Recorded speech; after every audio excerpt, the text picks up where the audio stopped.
Option இல்லாமல் spinner ஆனவர் எப்படி ஒரு மிஸ்ட்ரி ஸ்பின்னராக மாறினார்? அவனோட ஈகோ ஹிட் பண்ணுறது எனக்கு ஒரு போதை மாதிரி ஆயிடுச்சு. ஒரு சின்ன ஆப்பர்ச்சுனிட்டி கிடைச்சாலும் அதை யூஸ் பண்ணிக்கணும் அப்படிங்கிற இந்த ஆட்டிடியூட் இருக்குல்ல, இது எப்போதுன்னு உங்களுக்கு ஸ்டார்ட் ஆச்சு? கிரிக்கெட் இல்லாமல் வேறு நிறைய கரியர் பார்ட்ஸில் இருந்திருக்கேன் சார். ஃபிலிம் மேக்கிங் அந்த சைட்லேயும் இருந்திருக்கேன், ஆர்கிடெக்சர் அந்த சைட்லேயும் கொஞ்சம் அந்த மியூசிக் இதுலேயும் ட்ரை பண்ணியிருக்கேன். யார் நம்ம டீமை பொறுத்த வரைக்கும் ரொம்ப ஃபிட்டான பிளேயர் யார்? இந்தியன் டீமில் ஜடேஜா, விராட் கோலி. ஆனால் விராட் கோலிலாம் எப்போ பார்த்தாலுமே ஒரு அவர் வந்து அந்த அக்ரெஷன் அவருக்கு பிடிக்கும். ஸோ அதான் அவர் ஃபயர் பண்ணி. இப்போ தோனி இஸ் அக்ரெசிவ் பட் உள்ள இருக்கும். ஆமாம், தோனியும் இஸ் அக்ரெசிவ் ஒன்லி, ஆனால் அது கண்ட்ரோல் பண்ணி. பெரிய விஜய் ஃபேனா? ஆமாம் சார், ரொம்ப பிடிக்கும். ஸ்கிரிப்ட்லாம் 2-3 எழுதிருக்கேன் சார். ஸோ அது எழுதுனது எல்லாமே அவர் மைண்டில் வச்சுருக்கேன். கிரிக்கெட் உள்ள ரன் ரேட்டு கூட இருக்கு, மெயினாக முக்கியமான பேட்ஸ்மேன் இருக்கான், நின்றுட்டு இருக்கான், அவன் அனுப்பணும், கூப்பிட்றா வருண். இந்த பையன் today the trump card of Rohit Sharma.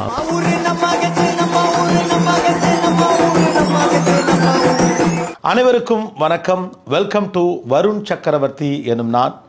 Title sponsor DRA Homes, Home of Pride, powered by Aachi Masala. DRA Inara 3, 4 and 5 BHK independent villa with exclusive land ownership. Just 15 minutes from Sholinganallur. Own your time, own your luxury, own your space. Aachi Badam Drink. Aachi Badam Drink. ஒன்னு வாங்குனா ஒன்னு free. அனைவருக்கும் வணக்கம். இன்னைக்கு நம்ம ஷோவோட guest talk of the town, talk of the nation அப்படின்னு கூட சொல்லலாம், Chennai boy cricketer Varun Chakravarthy. Hi Varun, how are you? Hello sir, எப்படி இருக்கீங்க? நல்லா இருக்கு. First of all congratulations for champions trophy. You made us proud. ஆக்சுவலாக எக்ஸ்பெக்டட் தான். என்னடா அது ஃபர்ஸ்ட் 2 மேட்ச்சில் ஆளக்கானமே அப்படின்லாம் தேடிட்டு இருந்தப்போ 3 மேட்ச் தான், பட் செகண்ட் ஹையஸ்ட் விக்கெட் டேக்கிறதும் குறைவான ரன் ரேட்டில் அப்படின்னு சொல்லிட்டு. How was the experience? ஆக்சுவலாக என்ன அப்படின்னா, தொடர்ச்சியாக நீங்கள் முயற்சி பண்ணிகிட்டே வந்து அடுத்த கட்டத்துக்கு வந்தாலும் சாம்பியன்ஸ் ட்ராஃபி வந்து எனக்கு என்னமோ வருணா வந்து வேறொரு இடத்துக்கு கொண்டு போயிடுச்சு அப்படின்னு தோணுது. அதாவது public wise fans point of வியூவில் போக உங்களுடைய பர்சனல் மராலேயே அது எங்கேயோ ஒரு இடத்துக்கு எடுத்துகிட்டு போயிருக்கோம் அப்படின்னு தோணுது. ஸோ இது எவ்வளோ தூரம் உங்களுக்கு ஒரு மீனிங்ஃபுல்லான ஒரு டோர்னமெண்ட்னு நினைக்கிறீங்க? சார் கண்டிப்பாக இது வந்து கான்ஃபிடென்ஸ் பூஸ்டர் சார். ஏன்னா இப்போ இது விளாடின வந்து 4 மேட்ச் தான் விளையாடிருக்கேன். ODIs 50 ஓவர்ஸ் நான் என்னோட கரியர்லேயே 4 மேட்ச் தான் ஆடிருக்கேன். ஸோ அதில் இந்த மாதிரி பர்ஃபார்ம் பண்ணும்போது ஓகே, நம்ம இங்கே பிலாங் பண்ணுறோம், நமக்கும் இங்கே ஒரு இடம் இருக்குதுன்னு ஒரு உறுதியாக நமக்கு புரிய வருது. ஸோ அது ரொம்ப இம்பார்ட்டன்ட் சார். ஆனால் என்னென்னா, நான் இதெல்லாம் எதிர்பார்க்கவே இல்லை சார். ஏன்னா T20 இங்கிலாண்டோட சீரீஸ் இப்போ தான் விளாடி முடித்தோம். அது முடிச்சு கடைசி நாள் மும்பையில் மேட்ச் முடிச்சுட்டு நான் சென்னை கிளம்புற மாதிரி தான் எல்லாம் பேக் பண்ணி எல்லாம் வச்சுருந்தேன். சென்னை டிக்கெட்டும் வந்துருச்சு எனக்கு கையில். அதுக்கப்புறம் காலையில் கிளம்பலான்னு போகும்போது இல்லை, நீ எங்களோட நாக்பூர் வர ஒன் டே டீம்லேயும் நீ இருக்க அப்படின்னு. நான் எதிர்பார்க்கல, நான் அதுக்காக ட்ரெஸ்ஸு எதுவுமே கொண்டு போகல.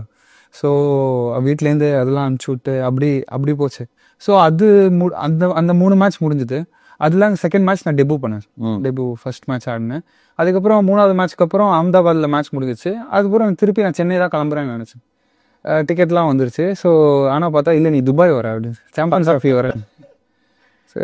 நம்பவே முடியல சார். ஏன்னா சுத்தமாக எக்ஸ்பெக்டும் பண்ணல. ஸோ சாம்பியன்ஸ் ட்ராஃபி போனேன். போயிட்டு பார்த்தா ஃபஸ்ட்டு 2 மேட்ச் ஆட வைக்கல. ஸோ இப்படியே தான் இருக்க போகுது, ஃபுல்லாக தண்ணி தான் தூக்கணும் போல இருக்கே அப்படின்னு நினச்சேன். 3rd மேட்ச் ஆட வச்சுட்டாங்க சார். ஸோ அங்கேருந்து மாறிடுச்சு. ஆக்சுவலாக எல்லாருமே என்ன எதிர்பார்த்தாங்கன்னா, என்ன 5 ஸ்பின்னரா அப்படின்னு எல்லாருமே பேசிகிட்டு இருந்தாங்க. But that's justified. 5 ஸ்பின்னர் உள்ளே போனது இன்றைக்கி பெரிய இது அப்படின்னு சொல்லிட்டு. பட் ஃபர்ஸ்ட் 2 மேட்ச் நீங்கள் விளையாடலைங்கிறப்ப உங்கள் மைண்ட் எப்படி இருந்தது?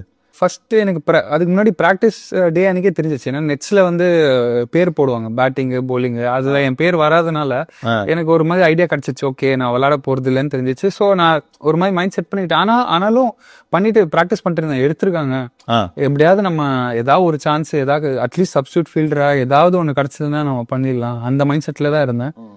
ஸோ ஒரு 2வது மேட்ச் முடிஞ்சதுக்கப்புறம் கௌதம் கம்பீர் வந்து என்கிட்ட பேசினார், அடுத்த மேட்ச்சுக்கு மட்டும் மேட்ச் விளையாடுற மாதிரி ப்ரிப்பேர் பண்ணு, ஆனால் நான் இன்னும் கன்ஃபார்மாக எதுவும் சொல்ல மாட்டேன் உங்ககிட்ட அப்படின்னு.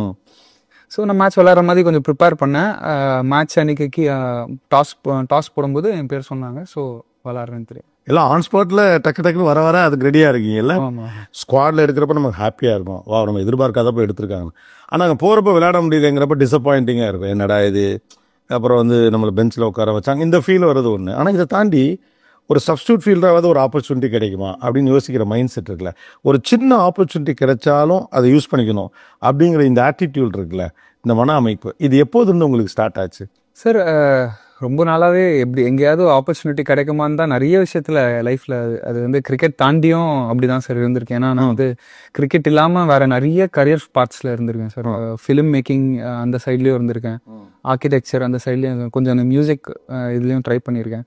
ஸோ எங்கேயாவது ஒரு ஆப்பர்ச்சுனிட்டி கிடைக்குமா அந்த மாதிரி தான் போனேன். இப்போ கிரிக்கெட்லேயே நீங்கள் பார்த்தா நான் ஃபர்ஸ்ட் வந்து விக்கெட் கீப்பராக தான் ஆரம்பித்தேன். விக்கெட் கீப்பராக ஆரம்பித்தேன். ஏன்னா அந்த மேட்ச் வந்து எங்கள் விக்கெட் கீப்பர் வந்து ஏதோ இன்ஜூர் ஆயிடுச்சு. யாருமே விக்கெட் கீப்பர் இல்லைனால நான் பண்ணுவேன், ரொம்ப நாளாக பண்ணிட்டு இருக்கேன்னு சும்மா அப்படியே சொல்லிட்டேன். ஸோ அப்படியே போய் பண்ணி அப்படியே ஆரம்பிச்சது தான். ஸோ அதுக்கப்புறம் ஃபாஸ்ட் பவுலிங் ஆரம்பித்தேன். அதுவும் அப்படியே செட். அதுக்கப்புறம் திருப்பி ஸ்பின் வந்தேன். ஸோ கிரிக்கெட்டுக்குள்ளேயே நிறையவும் ட்ரை பண்ணியிருக்கேன் சார். எங்கேயாவது ஓப்பனிங் கிடச்சா அங்கே போய் நமக்கு அதுக்கேற்ற மாதிரி நம்மளை மாற்றிக்கலாம் அப்படின்னு ஒரு மைண்ட் செட் தான் சார். ஸோ ஆரம்பத்துலேருந்து உங்களுக்கு வந்து கிடைக்கிறத பிடிச்சிட்டு மேலே வரணுங்கிற ஒரு ஆமாம். ஓகே. ஒருவேளை அதுவே உங்களை கிரவுண்டடாக வச்சிருக்கோ, என்னை கூட்டிகிட்டு வந்து ஏன் விளையாட விடலை அப்படிலாம் நினைக்காம எங்கேயாவது ஆப்பர்ச்சுனிட்டி கிடைச்சா நம்ம அதில் ஸ்கோர் பண்ணணும், அதில் ஒர்க் பண்ணணும் அப்படிங்கிற ஒரு மைண்ட் செட் அதனாலே கூட வந்திருக்குன்னு நினைக்கிறீங்களா சார்? கண்டிப்பாக எனக்கு என்னெல்லாம் நடக்குதோ வின் வின் சுச்சுவேஷன் மாதிரி தான் சார். ஏன்னா நான் அங்கே போவேனே எதிர்பார்க்கல. ஸோ டீம் போயிடும், ஜெர்சிலாம் கொடுத்துருக்காங்க, இந்தியா ஸ்டாரோட ஜெர்சிலாம் கொடுக்கும்போது அதே ஒரு பெரிய விஷயம் தானே சார். ஸோ ஆனால் கண்டிப்பாக அந்த அதர் சைடு எப்படியாவது ஏதாவது ஒரு சின்ன ஆப்பர்ச்சுனிட்டி கிடைச்சாலும் நல்லா பண்ணிடணும், அந்த மைண்ட் செட் தான் சார். உங்கள் ப்ரொஃபைலை படிக்கிறப்ப ரொம்ப சுவாரஸ்யமாக இருக்குது. ஆக்சுவலாக ஒரு பெரிய ஆண்டர்ப்ரனரை பற்றி பேசுகிறப்ப அவர் அந்த வேலை பார்த்தாரு, இந்த வேலை பார்த்தாரு, அப்புறம் இந்த வேலை பார்த்தாரு, அப்புறம் இது பண்ணார் அப்படிமாங்க. உங்களோடது கிட்டத்தட்ட அதே மாதிரி, ஆனால் டோட்டலாக வேறு டைமென்ஷனில் இருக்குது. ஒரு கிரிக்கெட்டுக்கு வரவர் ஜோன் லெவலில் விளையாண்டார், பெருசாக ஒர்க் ஆகலை, அப்புறம் ரஞ்சி விளையாண்டார், அப்புறம் ஒர்க் ஆகலைன்னு. ஆனால் நீங்கள் பார்த்தா எடிட்டிங் பண்ணிட்டு இருந்திருக்கீங்க, ஜீவா படத்தில் நடிச்சிருக்கீங்க, ஆர்கிடெக்சராக ஒரு கெரியரை வச்சுருந்துருக்கீங்க, அதுலேருந்து கிரிக்கெட்டுக்கு வந்திருக்கீங்க. உங்கள் லைஃப்பில் நீங்கள் இப்போ உட்காந்து யோசிக்கிறப்ப உங்களை பில்ட் பண்ணி இன்னைக்கு ஒரு ஸ்டார் வருண் சக்கரவர்த்தியாக உட்கார வச்சிருக்குது உங்களுடைய சக்ஸஸாக உங்களுடைய ஃபெயிலியர்ஸ்ன்னு நினைக்கிறீங்களா? சார் கண்டிப்பாக எனக்கு அது நான் ஃபெயிலியர்னு சொல்ல மாட்டேன், சக்ஸஸ்னு சொல்ல மாட்டேன். எனக்கு நடந்த ஈவெண்ட்ஸ் எக்ஸ்பீரியன்சஸ் தான் சார். என்னோட 20s வந்து கொஞ்சம் டெஃபினட்டாக ரஃபாக இருந்துச்சு. ஏன்னா அப்போது காலேஜ் முடிக்கிற வரைக்கும் நம்ம ஒரு ட்ரீம் வேர்ல்டில் இருப்போம்ல. எல்லாம் காலேஜ் முடிச்சதுக்கப்புறம் எல்லாம் நல்லா நடக்கும், எல்லாம் நம்மளை தேடி வரும்னு. காலேஜ் முடிச்சதுக்கப்புறம் தான் தெரியுது நம்ம தான் எல்லாத்தையும் தேடி போனோம், எதுவுமே நம்ம கையில் வந்து உட்காராதுன்னு தெரிய வந்துச்சு. ஸோ ஆர்கிடெக்சர் ஒரு கம்பெனியில் ஜாயின் பண்ணேன் சார் 1.5 years. அது ஒரு டீசெண்டாக போச்சு. அதுக்கப்புறம் நான் என்ன நினச்சேன்னா நானே ஒரு கம்பெனி ஆரம்பிக்கலாம் அப்படின்னு நினச்சேன். அது ஒரு 1 year டீசெண்டாக போச்சு சார். அப்போது அந்த ஒரு சைட் ஒர்க் பண்ணிட்டு இருந்தேன் முகப்பேரில். அப்போது அந்த பேஸ்மெண்ட்டில் என்னோட நம்ம கன்ஸ்ட்ரக்ஷன் ஐட்டம்ஸ் எல்லாமே வச்சுருந்தேன். ஸோ அந்த வரதா புயல் வரும்போது அந்த பேஸ்மெண்ட் ஃபுல்லாக ரொம்பிடுச்சு. ஸோ அந்த இருக்கிற மெட்டீரியல்ஸ், நான் இன்வெஸ்ட் பண்ண எல்லா மெட்டீரியல்ஸும் அதிலே அடிச்சிட்டு போயிடுச்சு. ஸோ அவ்வளோதான், டப்புன்னு ஸ்டாப் பண்ண மாதிரி. இப்போ ஆரம்பித்த கம்பெனி பட்டுன்னு முடிஞ்சு போச்சு. ஆமாம், ஒரு 1 yearல அது எல்லாமே தண்ணியோட போன மாதிரி தான், அப்படியே ஃபுல்லாக தண்ணியில் சப்மர்ஜ் ஆயிடுச்சு.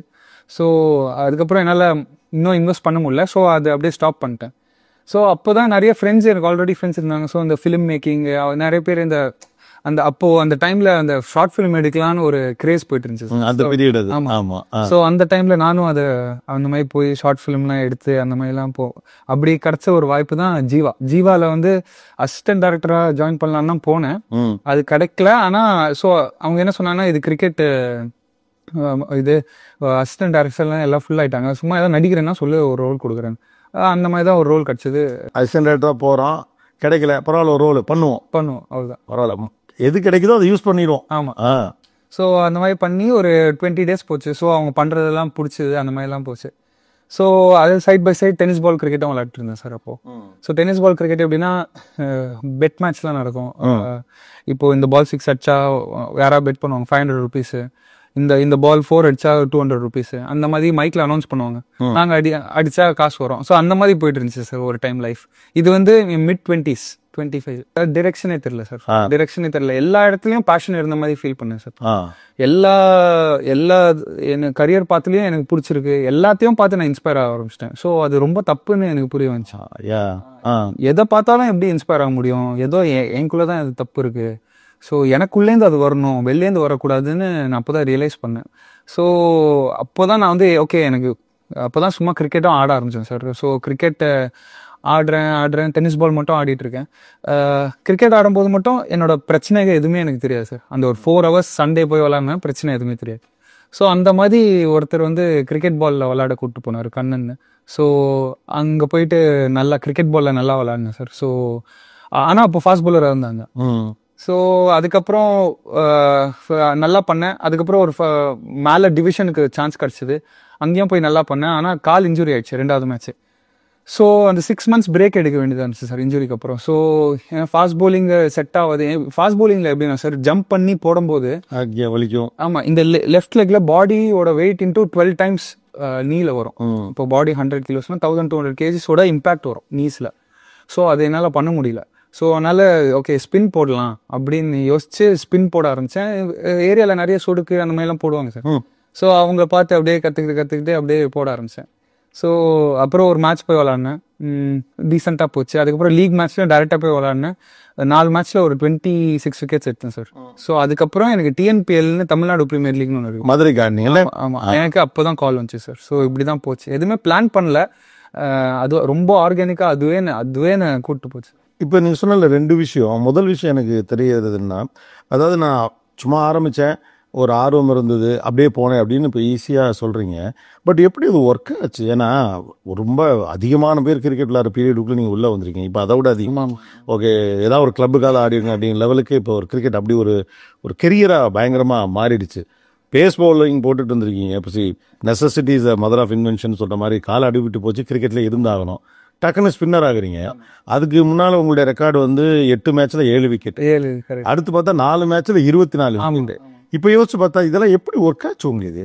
நான் ஃபாஸ்ட் பவுலிங் போடும்போது நான் ஒரு 30-40 பால் தான் ப்ராக்டிஸே பண்ணுவேன். ஏன்னா என் மனசு அதில் இல்லை சார். இப்போது அதுக்கு முன்னாடி மற்ற ஆர்கிடெக்சர் பண்ணும்போதும் என் மனசு அதில் இல்லை சார். ஆனால் ஸ்பின் எப்போ போட ஆரம்பிச்சனும் ஏதோ எனக்கு உள்ள கிளிக் ஆச்சு சார். நான் நைட்டு எங்கள் ஏரியாவில் இருக்க கார்பரேஷன் கிரவுண்டு நைட்டு 12 o'clock போயிட்டு ஒரு 3 o'clock வரைக்கும் பவுலிங் போடுவேன் நைட்டு.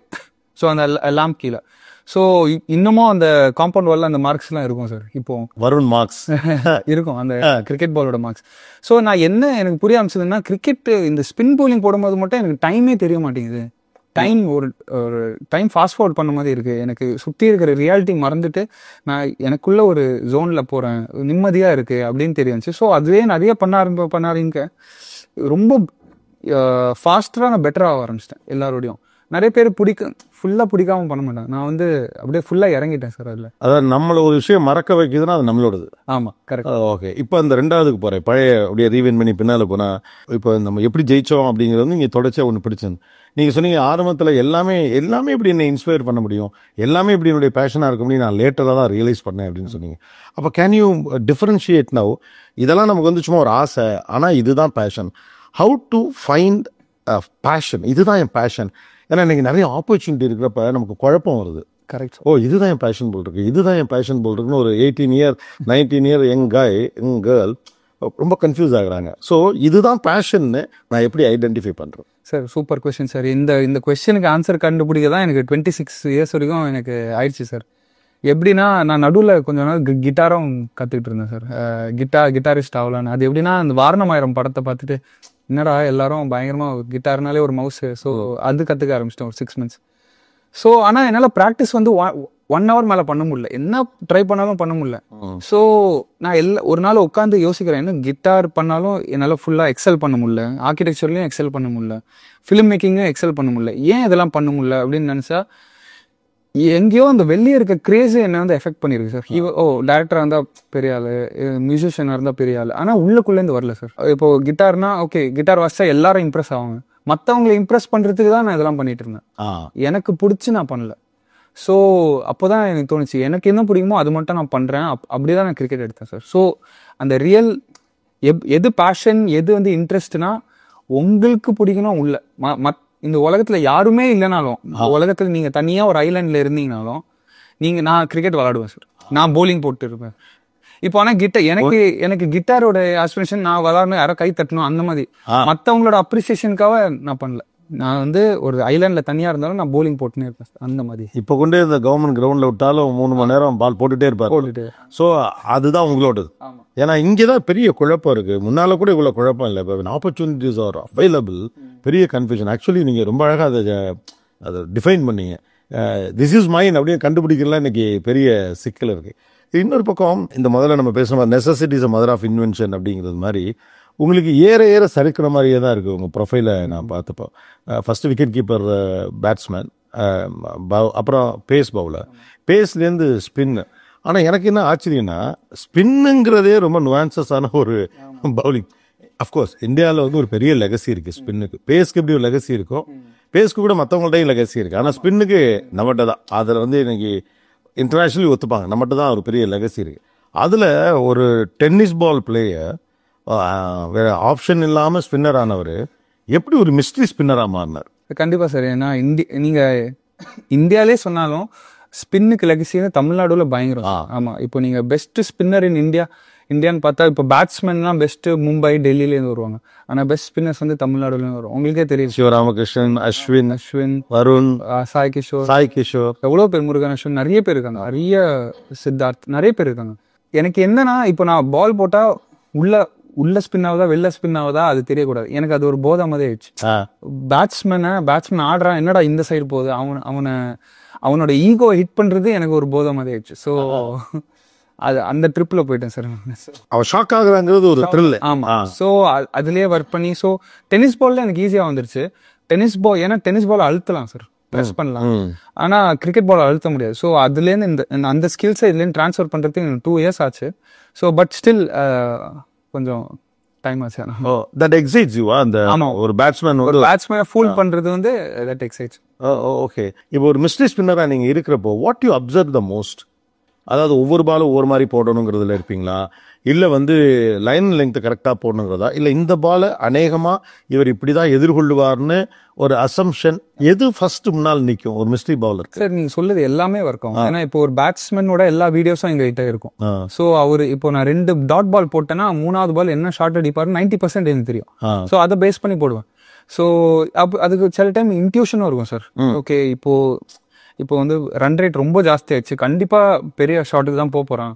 ஸோ அப்படி நினைச்சா நான் நல்லா வெளில போட்டுருவேன், அவன் ரீச்சுக்கு இருக்காது. ஸோ அப்படி அடிக்கும்போது ஏதாவது எஜ்ஜு பட்டு மேலே கேட்ச் அந்த மாதிரி போகும். சிச்சுவேஷனல் அவேர்னஸ்னு ஒன்று இருக்கு சார் ஸ்போர்ட்ஸ்ல. உங்களை சுத்தி என்ன நடக்குதுன்னு உங்களுக்கு தெரியணும். இல்லாட்டி நீங்க பாட்டுக்கு வேற ஒரு ப்ராசஸ்ல இருப்பீங்க, மேட்ச் வேற மாதிரி நடந்துட்டு இருக்கும். ஸோ உங்களுக்கு தெரியணும் இந்த ஓவர்ல எவ்வளோ ரன்னு தேவைப்படுது, அவன் எங்க அடிக்க பாக்குறான். நீங்க வந்து உங்களை என்ன சொல்றது நீங்க உங்களை பத்தி மட்டும் நினைச்சிட்டு இருந்தா செட் ஆகுது. சுத்தி என்ன நடக்குதுன்னு உங்களுக்கு தெரியணும், சிச்சுவேஷனல் அவேர்னஸ். அதனாலதான் தோனிலாம் அதுல கிரேட். அவர் ஏன் அவ்வளவு கிரேட்டா இருக்குன்னா, அவரை பத்தி மட்டும் அவருக்கு என்னென்ன பண்ணுவான்னு தெரியாது, சுத்தி இருக்கவங்க எல்லாம் என்ன பண்ணுவான்னு அவருக்கு தெரியும். ஸோ ஓகே, இந்த பேட்ஸ்மேன் இப்போ என்ன பண்ண போறாரு, இப்போ பவுலர் என்ன மூட்ல இருக்காரு, ஸோ இது எல்லாத்தையுமே இந்த சிச்சுவேஷனல் அவேர்னஸ் அப்படிங்கிறது உங்க ப்ராக்டிஸ்லயும் வரலாம். பட் நீங்க யார்கிட்ட இருந்தாலும் ரொம்ப அப்சர்வ் பண்ணிருக்கீங்க, எஸ்பெஷலி இன்டர்நேஷனல் கிரிக்கெட்லன்னு கூட சொல்லலாம். தோனி ஒருத்தர் சொன்னீங்க, கண்டிப்பா அவர் அதுக்குன்னே பேர் போனவர். ஆமா, கண்டிப்பா தோனி. தினேஷ் கார்த்திக்கும் சூப்பரா பண்ணுவார் இந்த மாதிரி. ஏன்னா அவர் கீழே நான் நிறைய விளையாடி இருக்கேன். அவர் வந்து ஸ்பின் போலிங்க சூப்பரா கேப்டன்சி பண்ணுவார். இப்போ அவர் பின்னாடி விக்கெட் கீப்பிங் பண்ணுவார்ல, பேசிட்டே இருப்பாரு, என் கூட தமிழ்ல பேசுவாரு. தினேஷ் கார்த்திகோட தமிழ் கான்வர்சேஷன் இஸ் ரொம்ப பாப்புலர்ல. ஆமா, போட அடிக்கிட்டோம். ஸோ அவர் வந்து பேட்ஸ்மேன் என்ன போறான்னு தெரிஞ்சிடும், அவர் பண்ண போறாருன்னு தெரிஞ்சிடும். ஸோ என்கிட்ட சொல்லுவாரு, அது நல்லா இருக்கும். தினேஷ் கார்த்திகிட்டே நிறைய கத்துக்கும். அவரும் அந்த சிச்சுவேஷனல் அவர்லாம் பயங்கர எக்ஸ்பீரியன்ஸ் சார். ரொம்ப வருஷமா விளையாடி, மோர் தென் 20+ years இந்தியா காடிக்காரு. ஸோ அப்படியே அதுல ஊறி போய் அவர் தெரிஞ்சிடும் என்னென்ன பண்ணுவாங்க, என்னென்ன பண்ணுவோம் அதெல்லாம் தெரியும். ஆக்சுவலாக நீங்கள் வந்து டென்னிஸ் பால் கிரிக்கெட்டுக்குலேருந்து நீங்கள் இன்டர்நேஷ்னல் உள்ளே வந்திருக்கிறீங்க. பொதுவாக ஒரு காமன் அபிப்பிராயம், இப்போ அஃப்கோர்ஸ் அதுக்கு ஒரு பெரிய ஒரு வேல்யூ கொடுத்துட்டாங்க டென்னிஸ் பாலுக்கு. ஆனால் ஜென்ரலாக வந்து அது வந்து ஒரு டென்னிஸ் பாலில் விளாட்றவனுங்க இப்படி ஒரு பேர் உண்டு. ஓகே, அதை நீங்கள் இப்போ எப்படி பார்க்குறீங்க சார்? இப்பவும் அப்படிதான் இருக்கு. டென்னிஸ் பால் விளாடுறான்னு சொன்னா அவன் சக்கு தான் அடிக்க போறான். டென்னிஸ் பால் 18 யார்டு தான் விளாடுவாங்க, 18 யார்டு தான் ஆடுறான், 22 யார்டுல அவனுக்கு போட முடியாது. ஸோ அந்த மாதிரி தான் நினைக்கிறது. ஆனா அவங்க சொல்றதுக்கும் ஒரு லாஜிக் இருக்கு சார். ஏன்னா நானும் நிறைய பசங்களை கூப்பிட்டு வர ட்ரை பண்ணியிருக்கேன் டென்னிஸ் பால்ல இருந்து கிரிக்கெட் பால் தான். அவங்களால அந்த சேஞ்ச் பண்ண முடியாது சார், அது கஷ்டம் தான், ரொம்ப கஷ்டம் சார். அந்த சேஞ்ச் பண்றதுக்கு கொஞ்சம் டைம் ஆகும் சார். ஏன்னா 18 years டென்னிஸ் பால் விளையாடுறது 18 யார்டு, நம்ம இன்டர்நேஷனல் கிரிக்கெட் 22 யார்டு. ஸோ அதுக்கு இன்னும் ஸ்பீடு தேவை, அதுக்கு இன்னும் ஸ்ட்ரென்த் தேவை. ஸோ ரன் அப்லாம் பெருசாக இருக்கும். ஸோ அது இன்னும் கொஞ்சம் டஃபர் தான். ஏன் இதை நான் கேட்குறேன் அப்படின்னா, இப்போ வந்து பார்த்தீங்கன்னா டெலிவிஷன்லேயே கூட டென்னிஸ் பால் மேட்சஸ் எல்லாம் ஒரு டீம்ஸ் நிறைய வந்துட்டாங்க, அதை பார்க்க ஒரு பெரிய க்ரௌடு இருக்காங்க. பட் நீங்கள் அதுலேருந்து இதில் வந்தவர், ஸோ ஹானஸ்டாக உங்களுடைய பாயிண்ட் ஆஃப் என்ன? இப்போ நாங்கள் வந்து பால் பேட்மிண்டன் பிளேயர், நாங்கள் பால் பேட்மிண்டன் விளையாடுறப்போ எங்களை டேபிள் டென்னிஸ் விளையாட அலோவ் பண்ண மாட்டாங்க, ஸ்ட்ரோக் மாறிடும் அப்படின்னு சொல்லி. ஓகே, ப்ராபப்ளி அதெல்லாம் கன்வென்ஷனல் ஐடியாவாக இருக்கலாம், இப்போ எப்படின்னு எனக்கு தெரியல. அப்போ அவங்க என்னன்னா, நோ நீ வந்து எல்போ ரிஸ்ட் எல்போ ரொட்டேஷன் தப்பாயிடுன்னு சொல்லிட்டு அதை பார்த்தாருன்னா பிடி வாஸ்தேர் வெளுத்துருவார். ஸோ ஒரு இன்டர்நேஷனல் கிரிக்கெட் விளையாடக்கூடிய அந்த ஃபார்மெட்டுக்கு டென்னிஸ் பால்லேருந்து வர்றதுங்கிறது வருண் வந்துட்டாரு. ஆனால் அது அவ்வளவு எளிதான். எனக்கு அதான் அந்த டிரான்ஸ்ஃபர்மேஷன் 2 years ஆச்சு சார். ஏன்னா அந்த லென்த்து அட்ஜஸ்ட் பண்ணுறதே கஷ்டம் சார். நான் இப்போ 18 yards விளையாடுற bowling போட்டேன்னா 22 yards இன்னும் பின்னாடியிலேருந்து போடுவோம், எல்லாம் ஷார்ட் பால் ஆகும், எல்லாம் பவுன்சராக விடும். ஸோ அவங்க ஈஸியாக அடிப்பாங்க. ஸோ ப்ளஸ் பால் வெயிட் வேறு. ஸோ அது போடுறது இன்னும் கஷ்டம். டென்னிஸ் பால் வந்து பிச்சு வந்து நம்ம கட்டான் தர அந்த மாதிரி தான் விளாடுவோம். ஸோ அதில் ஈஸியாக திரும்பிடும். ஆனால் இன்டர்நேஷ்னலில் வந்து திரும்ப ஏன்னா புல் இருக்கும். ஸோ அதில் திருப்புறதுக்கு வேற டெக்னிக்ஸு அங்கே தான் அந்த ஓவர் ஸ்பின்னு சைட் ஸ்பின்னு அதெல்லாம் கற்றுக்க ஆரம்பிச்சேன் சார். ஓகே. ஸோ பால் வந்து நம்ம எப்படி வேணால் ஸ்பின் பண்ணலாம். ஆனால் அது எப்போ இன்டர்நேஷ்னல் ஸ்பின் ஆகும்னா பாலில் வந்து ஓவர் ஸ்பின் நிறைய இருக்கும், ரெவல்யூஷன்ஸ் நிறைய இருக்கும். ஸோ அப்போ தான் ஸ்பின் ஆகும். நம்ம டென்னிஸ் பால்ல போடுற மாதிரி போட்டால் டர்ன் ஆகும். ஓகே. ஆமாம், அது பாசிபிள் தான். ஆனால் that is not easy. Not at all. ஏன்னா நீங்கள் டென்னிஸ் பால்லேருந்து வந்தவர், அதனால உங்களால் வேணான்னு சொல்ல முடியல. பட் எனக்கு என்ன அந்த 2 வருஷம் இருக்குல்ல, that's the most crucial period இல்லையா? அந்த காலகட்டத்தில் சில விஷயம் அமையணும் அப்படின்னு சொல்லுவாங்க. உங்கள் டேலண்ட்டை ஒருத்தர் கவனிக்கணும், ஒருத்தர் கண்ணில் நீங்கள் பாடணும், அவர் உங்களை நம்பணும், இன்டர்நேஷ்னலுக்கான மெட்டீரியல் இவர் அப்படின்னு அவங்க ஒத்துக்கணும். இந்த 2 years உங்களை இந்த இடத்துலேருந்து இந்த இடத்துக்கு கொண்டு வந்ததில் நிறைய பேருக்கு பங்கு இருக்கு. முதல்ல தினேஷ் கார்த்திக்கு, அப்புறம் உங்கள் கோச்சஸ்க்கு, ஐ திங்க் மிஸ்டர் கண்ணனுக்கு இருக்குது, அதுக்கப்புறம் கம்பீருக்கு இருக்குது, எல்லாருக்குமே இருக்குது. ஸோ இந்த 2 years உங்களை இந்த இடத்துல இந்த இடத்துக்கு கொண்டு வந்தவங்க யார் யார், அவங்க உங்களுக்கு கொடுத்த பெஸ்ட் ஆஃப் த ஐடியாஸ் என்ன? டெஃபினட்டாக தினேஷ் கார்த்திக் என்னை அவர் தான் என்னை ஸ்பாட் பண்ணி என்னை மேலே எடுத்து கூப்பிட்டு கொண்டாரு. அதுக்கப்புறம் அபிஷேக் நாயர்னு KKRல இருந்தார், இப்போ இந்தியன் டீம் அசிஸ்டன்ட் கோச்சாக இருக்கார். அவர் தான் என்னோட மென்டார்ஸ். எனக்கு இந்த இன்டர்நேஷ்னல் கிரிக்கெட் நான் வந்து ரொம்ப லேட்டாக ஸ்போர்ட்ஸ்குள்ளே வந்ததுனால எனக்கு ஸ்போர்ட்ஸ் பீப்புளெலாம் எப்படி வாழ்வாங்க, எப்படி அவங்க டே டு டே ரொட்டீன் இருக்கும், அதெல்லாம் எனக்கு புரியவே இல்லை. ஸோ அவர் தான் என்ன பண்ணாருன்னா, என்ன ஒரு 4 months அவர் வீட்டு பக்கத்தில் ஒரு ரூம் எடுத்து தங்க வச்சு கிரிக்கெட்டர்ஸ்லாம் எப்படி ஒரு 5-6 கிரிக்கெட்டர்ஸோட தங்க வச்சார். ராகுல் திரிபாட்டி, கமலேஷ் நாகர், கோட்டிக், பிரசித் கிருஷ்ணா, இவங்கெல்லாம் இப்போ இந்தியா ஆடுறாங்க. இவங்களோட தான் தங்க வச்சு எனக்கு அப்போ தான் புரிய வந்துச்சு, ஒரு டெய்லி ஜிம் போகிறாங்க, டெய்லி ஸ்விம்மிங் பூல் போகிறாங்க. ஸ்விம்மிங் பூல்னால் சும்மா ஸ்விம் பண்ணுறதுக்கு இல்லை, அந்த மசில்லாம் ரிலாக்ஸ் ஆகிறதுக்கு, நாளைக்கு ரெடி ஆகணும். ஸோ அந்த மாதிரிலாம் பண்ண ஆரம்பிச்சாங்க சார். ஸோ அப்போ தான் எனக்கு புரிய வந்துச்சு, ஓகே இதெல்லாம் நடக்குது அப்படி. ஆக்சுவலாக இந்தியாவில் எனக்கு தெரிஞ்சு நீங்கள் ஒரு ஆள் தான் இந்த மாதிரி ஒரு ட்ராவலில் இன்டர்நேஷ்னல் கிரிக்கெட் வந்தவர் இல்லையா? ஆர்த்தடாக்ஸ் ஃபார்ம் ஆஃப் அல்லது ட்ரெடிஷ்னல் ஃபார்ம் ஆஃப் கிரிக்கெட்டே விளையாடாமல், ஸ்கூலில் ஜோனில் ரஞ்சி டிராஃபி இது எதுவுமே போகாமல் டேலண்ட்டுன்னு ஐடென்டிஃபை பண்ணப்பட்டு இந்த வேர்ல்டுக்குள்ளே வந்தவர் இல்லை? உங்களுக்கு எவ்வளோ ஷாக்கிங்காக இருக்குது? இப்போ சென்னை மாதிரி ஒரு ஊருக்கு டவுன்லேருந்து வரப்போ ஷாக்கிங்காக இருக்கும். நீங்கள் அது வரைக்கும் அந்த பிளேயர்ஸை டெலிவிஷனில் தான் பார்த்துருப்பீங்க. நீங்கள் அவங்களோட திடீர்னு கிரவுண்டில் நின்று அவங்களோட பேசி அது எப்படி அதை ஹேண்டில் பண்ணீங்க? கண்டிப்பாக சார், நீங்கள் சொன்ன மாதிரி சிஸ்டம்லேருந்து இவ்வளோ சிஸ்டம் வெளிலேருந்து வந்தது நான் தான் சார். ஏன்னா 26ல் சிஸ்டம்குள்ளே வர்றது வந்து ரொம்ப சிஸ்டம் ஸ்டார்ட் ஆகிறது 13 வயசில். இப்போ ஒரு பையன் சிஸ்டம்குள்ளே போனோன்னா 13 வயசுல இருந்து ஆரம்பிக்கணும். இப்போ இன்னும் ஏர்லி ஆயிடுச்சு சார். ஆமாம், இன்னும் ஏர்லி ஆயிடுச்சு. ஸோ 26ல் வரும்போது எல்லாரும் என்னடா கோச் பண்ண வரையன்னா அந்த மைண்ட் செட்டில் தான் இருப்பாங்க.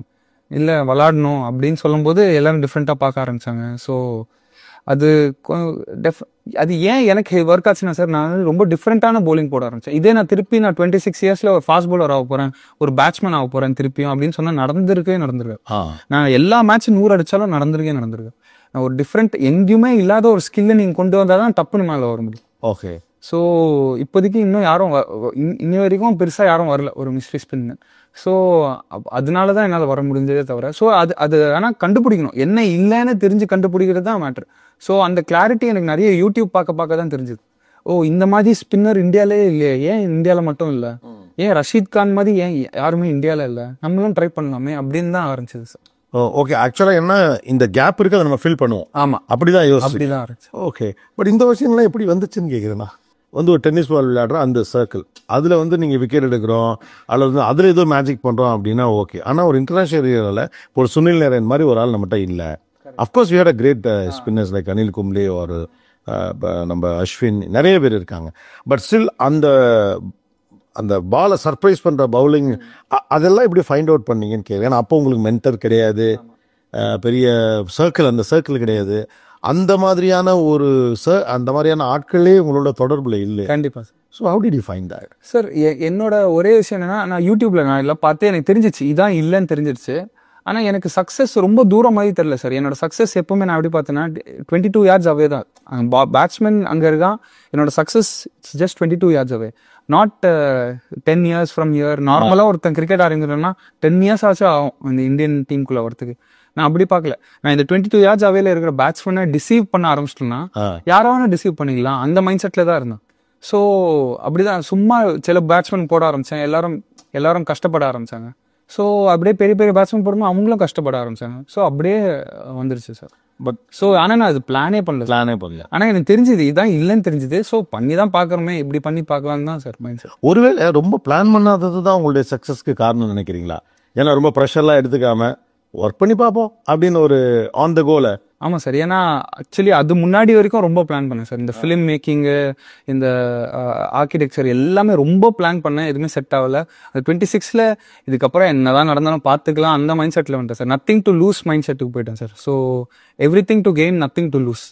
என்ன நடந்தாலும் இதுக்கு மேலே அசிங்கப்பட போகிறது இல்லை, இதுக்கு மேலே கஷ்டப்பட போகிறது இல்லை, என்ன கிடைச்சாலும் இதுவே பெட்டராக தான் இருக்கும், அந்த மைண்ட் செட்டில் இருந்தேன் சார். ஸோ எனக்கு பயமே தெரியல அப்போ. அவ்வளோ ஆக்சுவலாக இப்போ வந்து எல்லாரும் வருணை தூக்கி வச்சு கொண்டாடுறாங்க.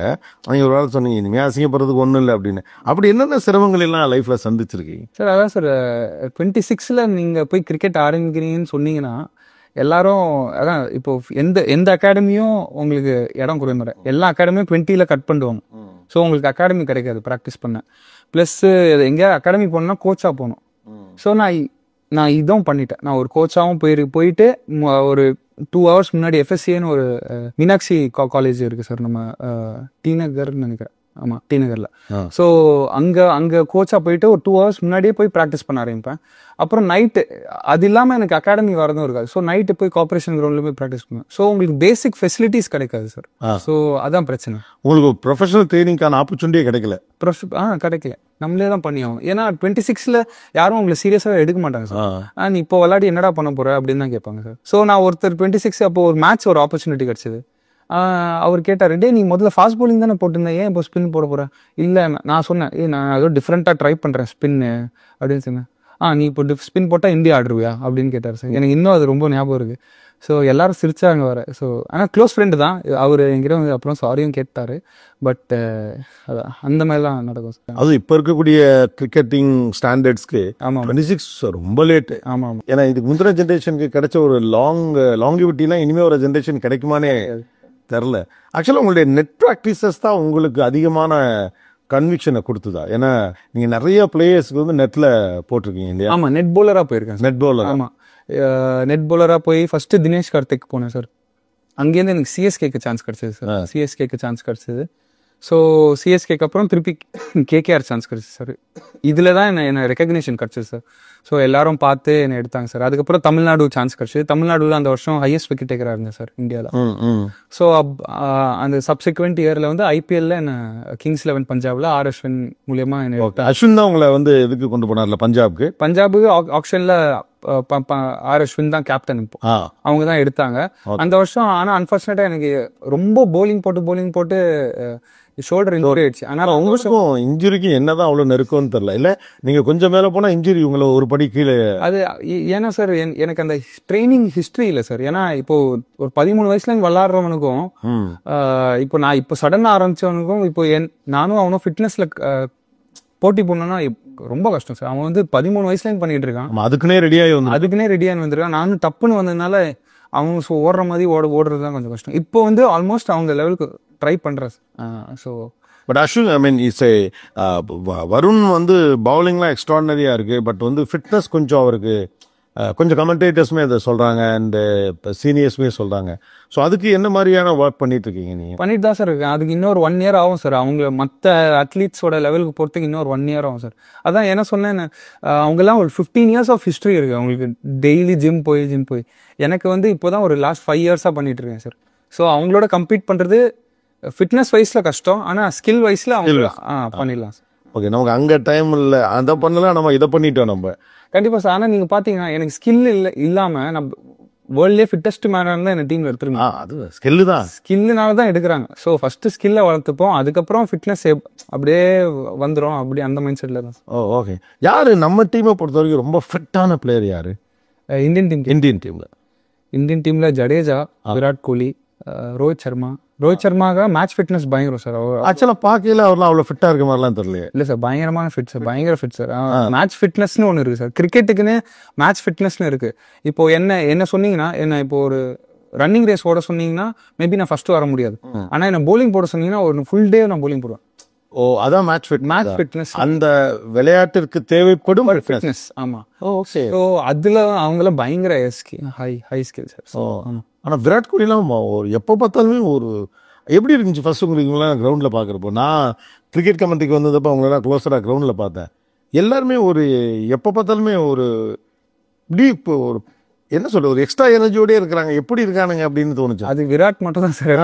விராட் எப்பவுமே அவர் வேற ஒரு ஜோன்ல தான் இருப்பார். அவர் அந்த அக்ரஷன் அவருக்கு பிடிக்கும். ஸோ அதான் அவர் ஃபயர் பண்ணும். சில பேருக்கு ஒவ்வொரு விஷயம் ஃபயர் பண்ணும். ரோஹித் சர்மா எல்லாரையும் சும்மா கமெண்ட் அடிச்சு ஜாலியா இருப்பாரு, அந்த மாதிரி இருப்பார். அது அவருக்கு பிடிக்கும். இப்போ எனக்கு எப்படின்னா காமா இருக்கணும், எதுவுமே ரியாக்ட் பண்ணக்கூடாது, அப்போதான் எனக்கு ப்ராசஸ் வரும். ஸோ ஒவ்வொருத்தருக்கும் வேற வேற மாதிரி சார். ஆக்சுவலாக இப்போ ஃபேன்ஸ் பெர்ஸ்பெக்டிவ்ல நம்ம பார்க்குறப்ப அக்ரெசிவாக இருக்கிறத சார், ஏன்னா நம்ம ஊரில் நீங்கள் கம்போஸ்டாக இருந்தால் அது ஒரு சூப்பரான கேரக்டர். அப்புறம் அக்ரெசிவாக இருந்தால் ஏன் அக்ரெசிவாக இருக்கார் அப்படின்னு ஒன்று இருக்குல்ல. ஆனால் கிரிக்கெட் ஒரு கேம்னு வர்றப்ப இப்படிலாம் பிரித்து பார்க்குறது சரியா? இல்லை சார். ஏன்னா யாருக்கு என்ன ஒர்க் ஆகுதோ அதான் சார் பண்ண முடியும். இப்போ நீங்கள் ஆஸ்திரேலியன்ஸ் பார்த்தீங்கன்னா அவங்களுக்கு அவங்க உங்களோட சண்டை போட்டால் தான் அவங்களுக்கு கிரிக்கெட்டே விளையாட முடியும். ஸ்லெட்ஜிங் பண்ணாதான் கிரிக்கெட்டே விளையாட முடியும். அது நம்ம தப்புன்னு சொல்ல முடியாது. அன்லெஸ் சார் பர்சனலாக போகாமல் இருந்தால் வரைக்கும் சரிதான் சார். நிறைய பேருக்கு அப்படிதான். இப்போ அஸ்வின் எடுத்தீங்கன்னா அவரும் ஒரு டிஃப்ரெண்ட் டைப் ஆஃப் அக்ரெசிவ். அவர் யோசிச்சுட்டே இருப்பாரு, ஏதாவது இது பண்ணலாம் அது பண்ணலாம் அது பண்ணலாம். இப்போ டிகே பாத்தீங்கன்னா அவரும் வேற மாதிரி ஒரு அக்ரெசிவ். ஸோ எல்லாருக்கும் ஒவ்வொரு டைப் இருக்கு சார். அது நம்ம பிரிச்சு பாக்குறது சிலருக்கு வெளிப்படையா இருக்கும்.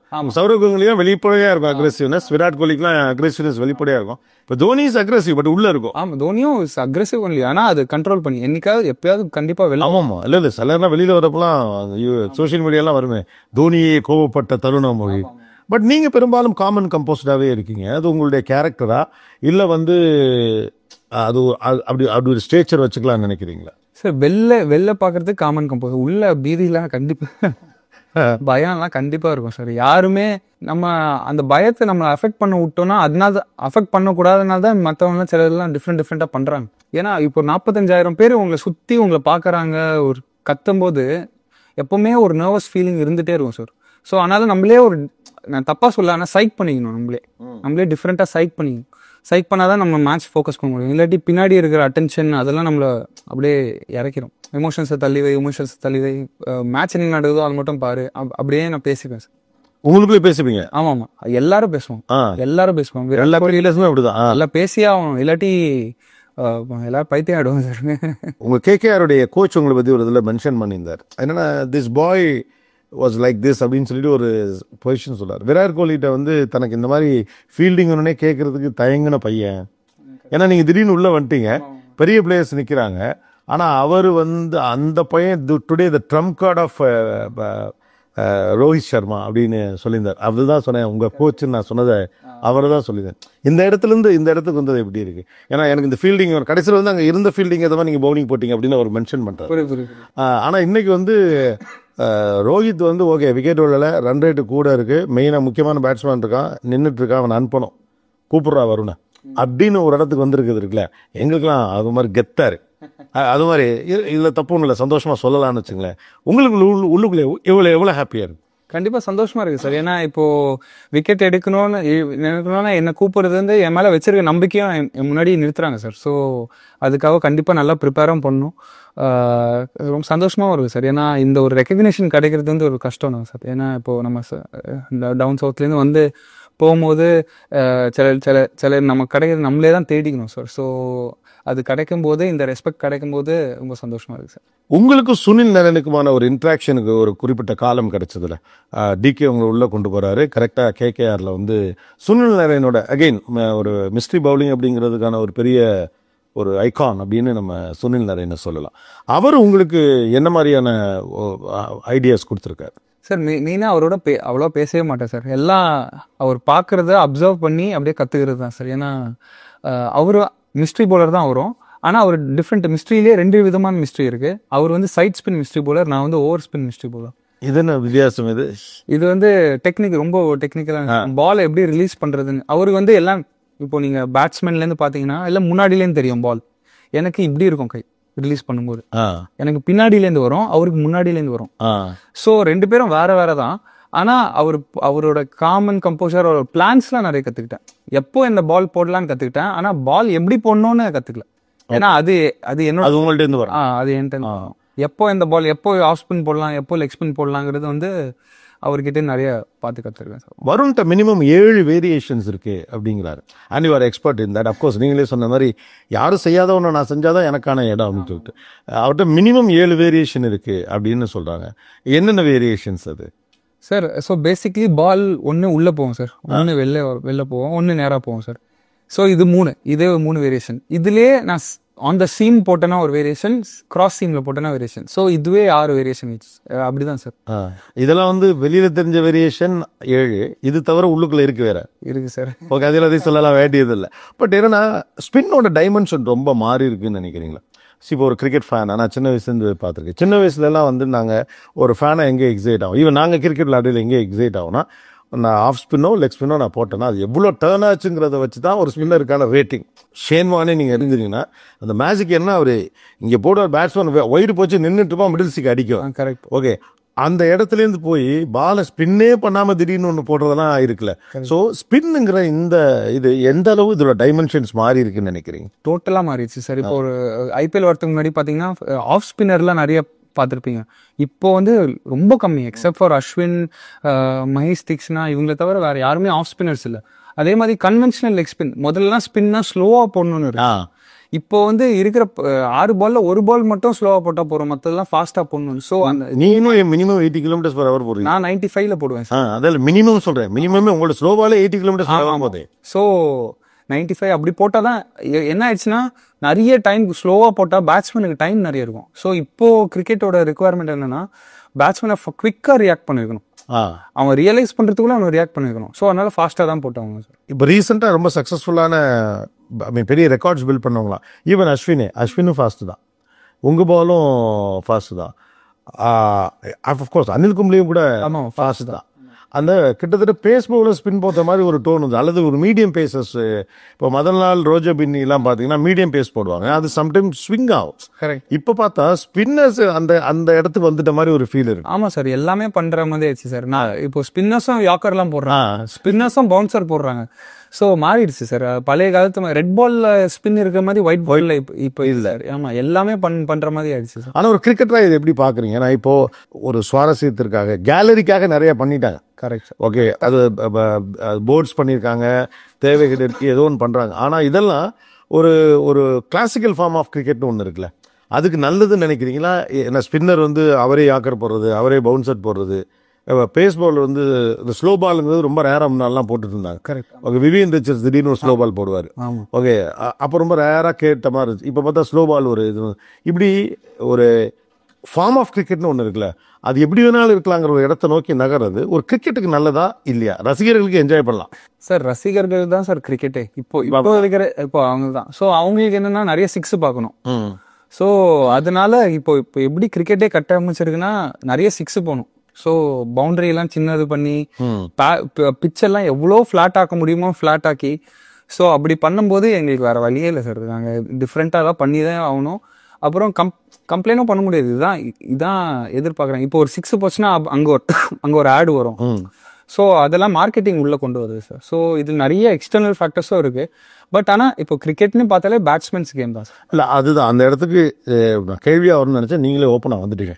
Cricket is a batsmen game, ஒரு பேட்டருடைய கேம்னு ஆகிடுச்சுல. ஒரு பவுலராக, ஏன்னா பவுலராக அவ்வளோ எஃபர்ட் போடுறோம், ஆனால் அது பேட்டருடைய கேமாகவே இருக்குல்ல. இதில் ஒரு மாற்றம் நடக்கணும்னு நீங்கள் நினைக்கிறீங்களா? Pitches are designed for batters.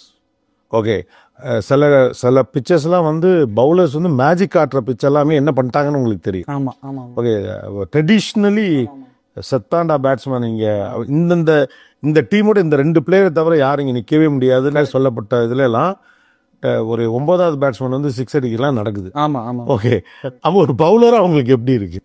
அதான் சார் நான் சொன்ன மாதிரி அப்படி மாறிடுச்சு சார் கிரிக்கெட்டு. எல்லாருக்கும் என்ன தேவைன்னா 6 நிறைய போகணும். இப்போ முதல்லலாம் 75 மீட்டர்ஸ் பவுண்டரி சார். இப்போலாம் 60 மீட்டர்ஸ் 58 மீட்டர்ஸ்லாம் ஆக்கிட்டாங்க சார். ஆல்மோஸ்ட் ஒரு 15 மீட்டர்ஸ் உள்ள கொண்டு வந்துட்டாங்க. ஸோ ஒரு பவுண்டரி தான் ஒரு பேட்ஸ்மேன் ஹீரோவா ஜீரோவான்னு தீர்மானிக்குது. இப்போ பவுண்டரிக்கு வெளில கரெக்டா போய் விடுது, இதுவே பின்னாடி இருந்துச்சுன்னா அவுட். ஆமா, ஆக்சுவலா இப்ப விளையாட பல 6 வந்து கேட்ச் ஆகுறது தான். ஆமா, அது கேட்ச் தான் ஆக்சுவலா.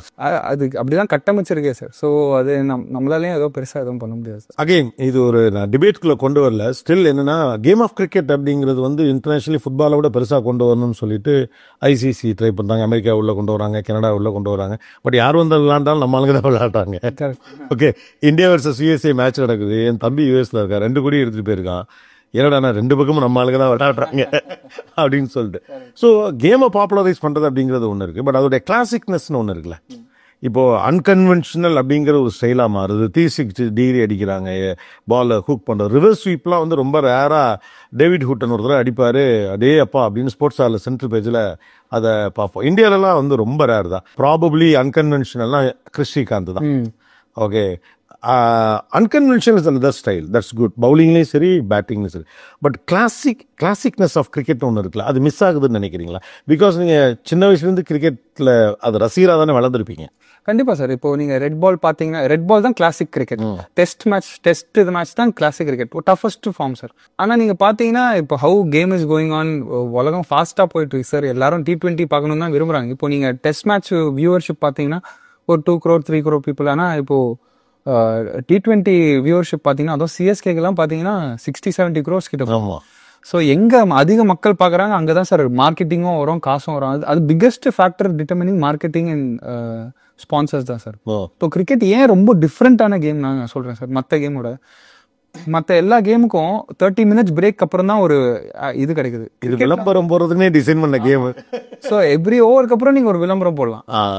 ஸோ அது ரொம்ப டிஃப்ரெண்ட். ஸோ அதனால மற்ற கேம்ஸோட இங்க நிறைய காசு வர ஆரம்பிச்சது. ஸோ இப்படிதான் பயங்கர பாப்புலர் ஆச்சு சார். இப்போ சின்ன பிள்ளையா இருக்கப்போ என்னன்னா, நாங்க தான் ஃபர்ஸ்ட் பேட்டிங்னு சண்டை போடுவாங்க.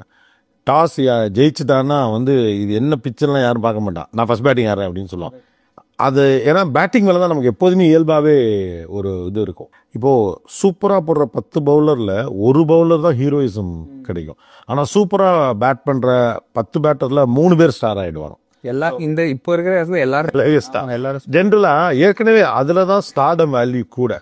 அப்படி இருக்கப்ப இது பவுலர்ஸை டிமோட்டிவேட் பண்ணிடாதா அப்படின்னு கேட்குறேன் நான். இன்னொரு பெர்ஸ்பெக்டிவ்லையும் வரலாம். இதை இப்போ புதுசாக உள்ள கிரிக்கெட்டுக்குள்ள வரவங்களுமே பார்த்தீங்கன்னா நிறைய பேர் இப்போ மீடியாவுக்குள்ள வரணுங்கிற எல்லாருமே பார்த்தீங்கன்னா நான் வந்து விஜேவாக வரேன், ஆங்கராக வரேன்னு தான் சொல்லுவாங்க.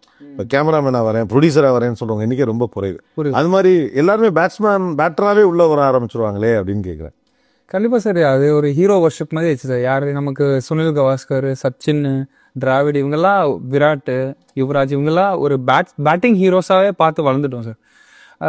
ஸோ அதனால எல்லாரும் யோசிக்கிறதே பேட்ஸ்மேனாக இருந்தால் ஒரு சூப்பர் ஹீரோவாக இருக்கலாம். எல்லாம் நம்ம ஒரு பிராண்ட் அம்பாசிடராக இருக்கலாம். ஏன்னா பேட்ஸ்மேனை தான் சார் நிறைய பிராண்ட். ஏன்னா பேட்டில் வந்து நீங்கள் ஸ்டிக்கர் ஓட்டலாம். இப்போ போலருக்கு வந்து நாங்கள் போடும்போது வேற எந்த எக்யூப்மெண்ட்டும் யூஸ் பண்ண மாட்டோம் சார். ஸோ எந்த பிராண்ட்ஸும் எங்களை அப்ரோச் பண்ணாது. ஸோ இப்படி ஒன்று இருக்கு அதில். ஓகே, பேட்ஸ்மேன் நீங்கள் பார்த்தீங்கன்னா அவங்க பேக்கில் ஸ்டிக்கர்ஸ் இருக்கும், பிராண்ட்ஸ் எல்லாம் அட்வர்டைஸ் பண்ணலாம். ஸோ நேச்சுரலி அவங்களுக்கு தான் இன்னும் இது என்டார்ஸ்மெண்ட்ஸ் கிடைக்கும் சார். இப்போ போலர்ஸ்க்கு எக்ஸப்ட் ஃபார் ஜஸ்பிரீத் பும்ரா வேற யாருக்கும் கிடையாது. இப்போ வந்து வேர்ல்ட் கப் டெஸ்ட் எல்லாம் ஆரம்பிக்கிறாங்க, ரிவைவிங் டெஸ்ட் மேட்சஸ். அதை எப்படி பாக்குறீங்க? அதாவது வேர்ல்ட் சாம்பியன்ஷிப் நடக்குது சார். நம்ம போன 2 வாட்டியும் நல்லா பண்ணியிருக்கோம். அதான் சார் கரெக்ட் சார். இப்போ நிறைய பேர் எப்படின்னா இப்போ கிரிக்கெட்டிங் ஃப்ரெட்டர்னிட்டிக்குள்ள இருக்கிறவங்க வந்து டெஸ்ட்டை மதிக்கிறாங்க சார். ஆனா அந்த வெளிலே இருக்கிற அந்த ஸ்பான்சர்ஸ் அவங்களாம் அவ்வளோ இன்ட்ரெஸ்டடா இல்லைன்னு நான் நினைக்கிறேன். ஏன்னா அது வியூவர்ஷிப் கம்மியா இருக்கு. ஏன்னா ஐபிஎல் பக்கத்துல வேற எதுவுமே நிக்க முடியாது. ஏன்னா ஐபிஎலோட வியூவர்ஷிப் எங்க இருக்கு சார். வேர்ல்ட் T20 அவ்வளவு வர மாட்டேங்குது. ஆமா, ஐபிஎலுக்கு தான். ஆமாமா, ஐபிஎல் தான் உங்களுக்கு அப்படி. சிஎஸ்கே வர்சஸ் ஆர்சிபிலாம் நீங்க பாருங்க எப்படி போகணும் பேசிக்கிட்டு. ஆக்சுவலா ஐபிஎல் தான் எல்லாம் ஆயிடுச்சு. இப்போ அடுத்த ஜெனரேஷன் கிரிக்கெட்டே எப்படி வராங்கன்னா, நான் ஐபிஎலுக்கு ஆடணுங்கிற ஐடியால தான் வராது. ஸோ நான் 6 பால்ல 3 6 அடிக்கலாமா, 4 6 அடிக்கலாமா அப்படின்னு. பட் கிரிக்கெட்டோடைய ட்ரெடிஷ்னலான சில டிசிப்ளின் இருக்குங்களா, அதில் ஒன்று வந்து டோன்ட் பிளே ஃபார் கேலரிங்கிறது தான். Correct. Okay, top senior most பீப்புள்லேருந்து சில அக்ரெசிவ் பிளேயர்ஸ்லாம் கவாஸ்கர் வந்து ஸ்ரீகாந்த் கிட்ட சொன்னது, சச்சின் சேவாக் கிட்ட சொன்னது, ஈவன் தோனி கோலிகிட்ட சொன்னது கூட அதுதான், டோன்ட் பிளே ஃபார் கேலரி. அவங்க சத்தம் போடுறாங்கன்னு அடுத்த பால 6க்கு தூக்காது அப்படிங்கிறது தான். ஆனால் இன்னைக்கு playing for gallery, you have to be a showman அப்படின்னு ஒன்று இருக்குல்ல, அதை நீங்கள் எப்படி பார்க்குறீங்க சார்? அது கண்டிப்பாக சார். இப்போ ஸ்டார்ட் பண்ணுறவங்களுக்கு தான் அப்படி இருக்கும். நீங்கள் ஆனால் இப்போ கிரிக்கெட் விளையாடி தான் அது எப்படி நீங்க அப்படி நினைச்சாலும் அப்படி பண்ண முடியாது சார். நீங்க கேலரிக்காக தான் விளையாட போறேன்னா நீங்க 2 மேட்ச் அடிச்சு அவுட் ஆயிட்டீங்கன்னா அடுத்த மேட்ச் உங்களை ட்ராப் பண்ணுவாங்க.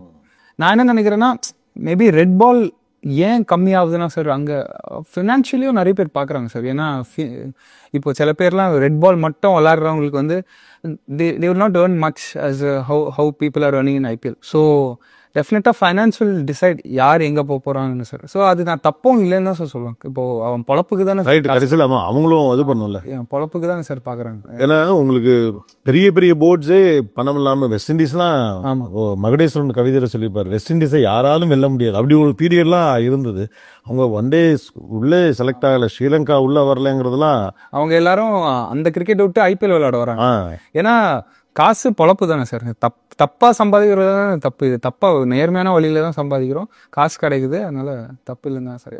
Okay, let's come back to the life lessons. நம்ம முதலே பேசுனது மாதிரி எந்த விதமான ப்ரொஃபஷனல் ட்ரைனிங்கும் இல்லாமல் வளர்ந்தவர் நீங்கள்.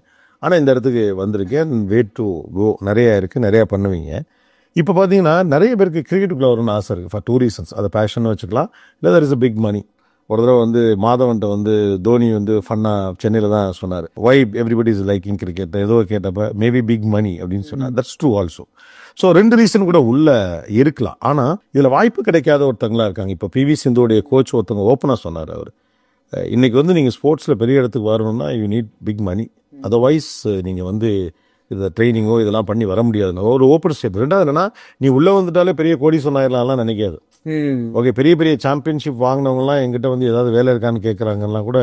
It's good that people are started talking openly about what is the reality. Okay, at the same time டேலண்ட்ஸை நீங்கள் வேஸ்ட் பண்ணிட முடியாது. I am so happy the formats like TNPL, even IPL, இல்லை அதுக்கு முன்னால் இருக்கக்கூடிய இன்னமும் சின்னதாக இருக்கிறத வந்து பெரிய பிளேஸ். அஸ்வினை இன்டர்வியூ பண்ணப்போ கூட அவர்கிட்ட நான் அதை சொன்னேன், ஈகோவே பார்க்காம நீங்கள் போய் அங்கே விளையாண்டிங்க. TNPL போய் அவர் விளையாண்டார், he was a national player, அதை யோசிக்காமல் அவங்க அங்கே போய் விளையாண்டார். ஸோ அந்த ஃபார்மட்ஸ் வந்தது வந்து ஒரு வகையில் வந்து ரூரல் ஏரியாலேருந்து வர்றவங்களுக்கு ரொம்ப யூஸ்ஃபுல்லாக இருக்குது. ஆனால் அட் த சேம் டைம் அவங்களுக்கு வந்து எல்லா நேரமும் ஒரு மென்டார்ஷிப்போ ப்ரொஃபஷனல் ப்ராக்டிஸோ கிடைக்காம இருக்கிறதுக்கான வாய்ப்பு இருக்குது.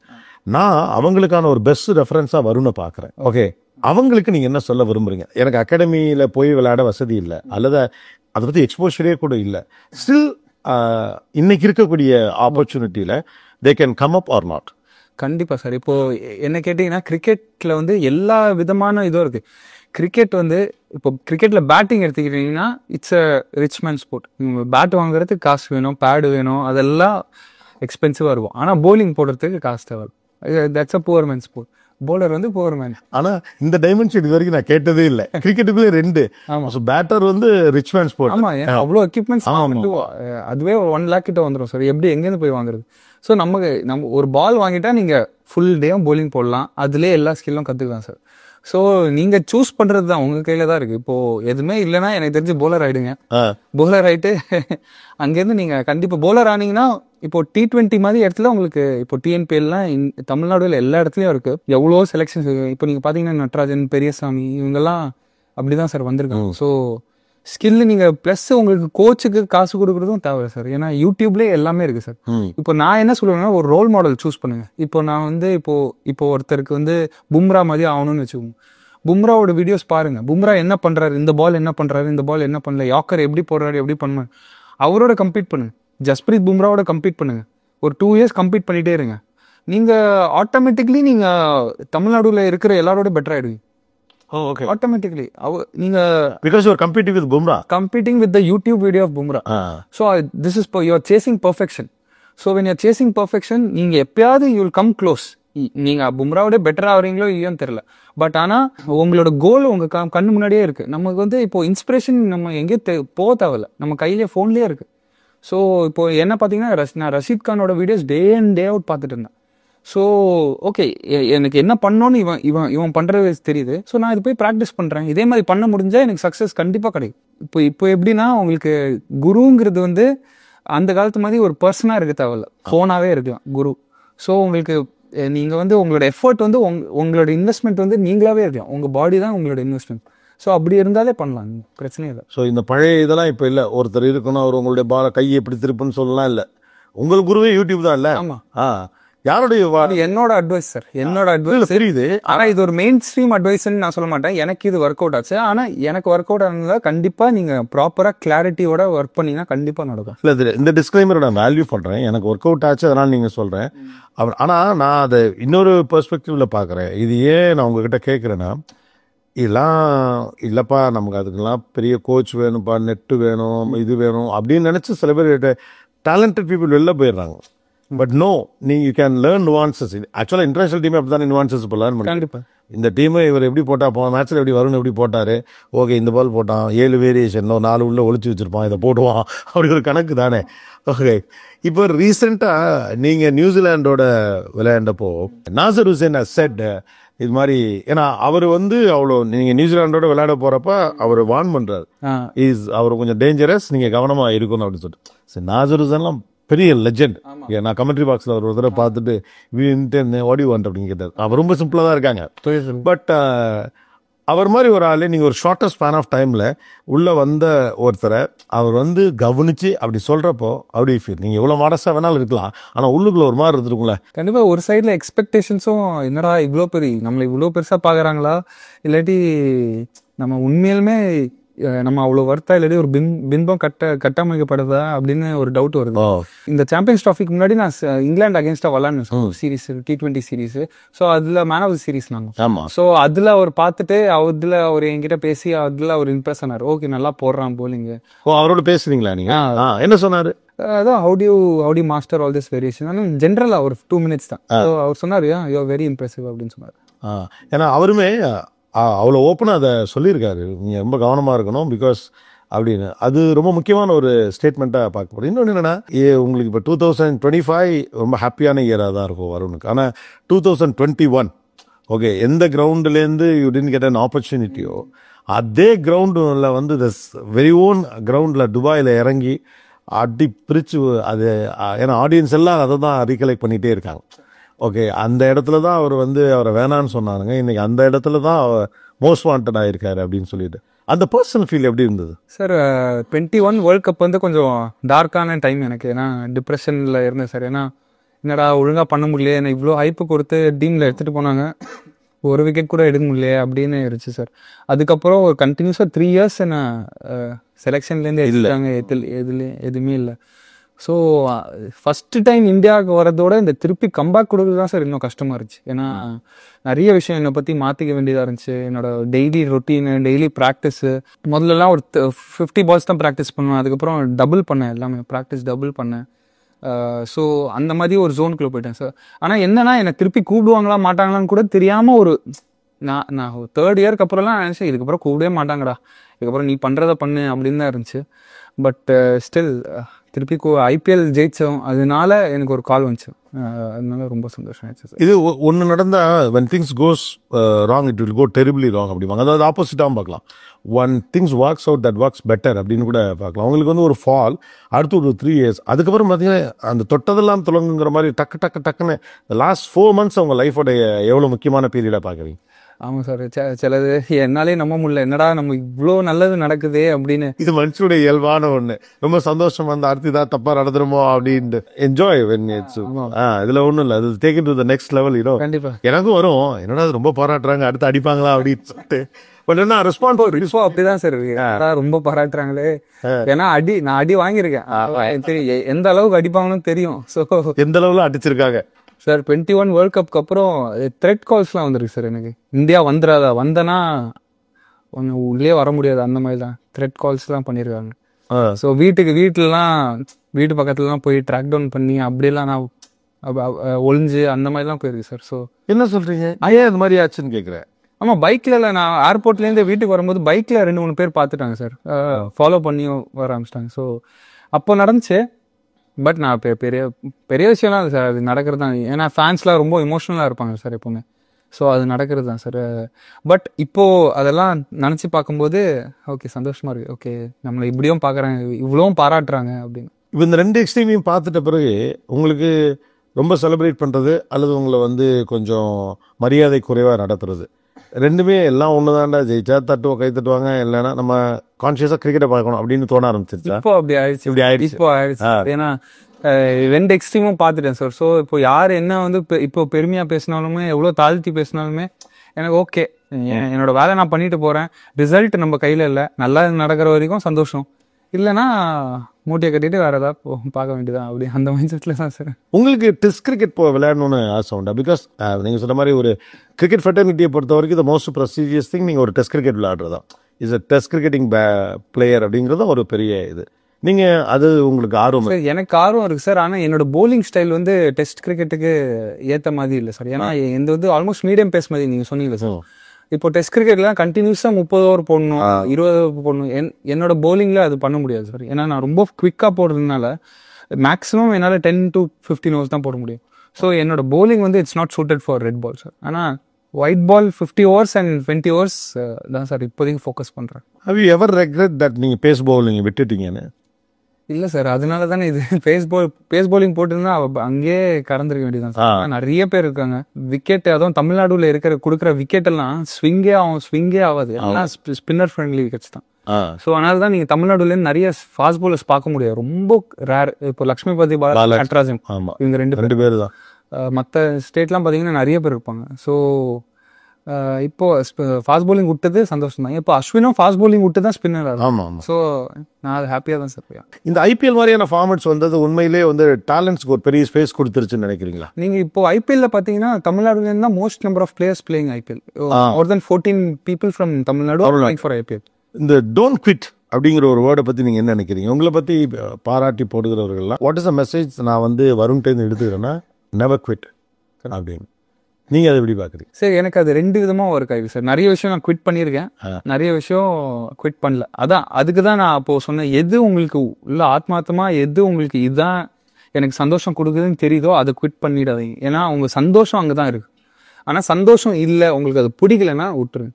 அதில் டைம் வேஸ்ட் பண்ணுறதுக்கு யூஸே இல்லை. Okay, so this is my passion கண்டுபிடிச்சிருக்கீங்கன்னா அதை விட்டுறாதீங்க. அது விட்டுறாது. ஆனால் ஒன்று தேவையில்லாத கிட் பண்ணாதான் தேவையானதை கிட் பண்ணாமல் இருக்க முடியும். அந்த கேமும் இருக்காது.